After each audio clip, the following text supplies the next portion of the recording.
CK Akonnor, the head coach of the senior national team, has been fired, and it has to do with the two games between Ethiopia and South Africa in the FIFA World Cup qualifiers. And so CK Akonnor had a mixed, bag in terms of the result as head coach of the Black Stars. Lost against Sudan, lost against Mali, beaten by South Africa, beaten by Morocco.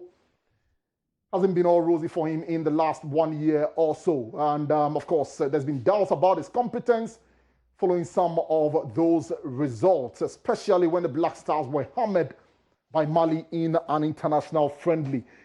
And after the South African game, of course, he was not too clear as to whether he was satisfied with the result of the team. But against Ethiopia, they got a 3-point. Many were worried about the performance. He mentioned that the most important thing was the 3 points and not the performance. In the meantime, a 3-member committee have been tasked to find a substantive coach for an assistant for the Black Stars in the next 72 hours. That is what we've gathered so far per the statement from the Ghana Football Association. 72 hours.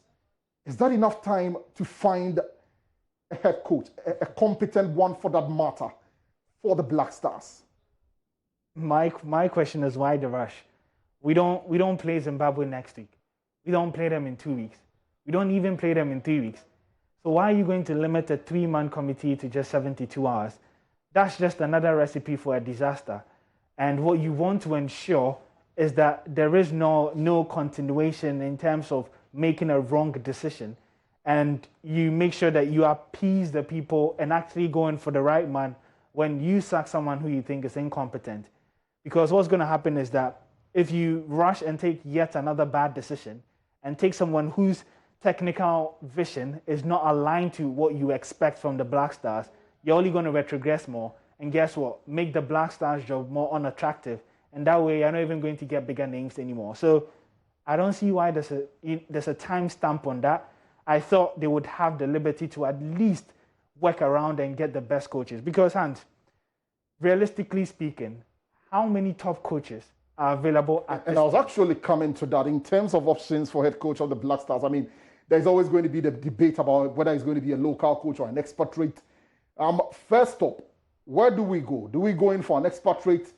Do we stick with a local coach? If it's a local coach, first of all, what are the options for local coaches? So it's a difficult one, but you cannot look beyond Heart of Oak's Samuel Boadu as to whether he's ready for the job. That's a question for another day. But if you look at the local scene, I think with what he has achieved in the past year, he's a top dog now. He is probably the next in line, but I don't think he's ready personally. And even if they're to go down, the local or the locally based direction, we've had names like Salastete who has more experience. If you want to go for form, you can go for Samuel Boadu, as to whether he has the temperament to manage national team football. It remains to be seen. But I think options are limited locally. And it's not even about the options anymore, but it's about the precedent and the impression that CK Akonnor has set. After this abysmal performance in 20 months where we had nothing in performance or results, no one is going to go in this direction again. And this almost feels like a stopgap solution. And you want to go for someone who is trusted because in 5 months you're going to play the Africa Cup of Nations. So we change course from a local coach to a foreign coach, you reckon? That I think they'll be more skewed towards that at this point.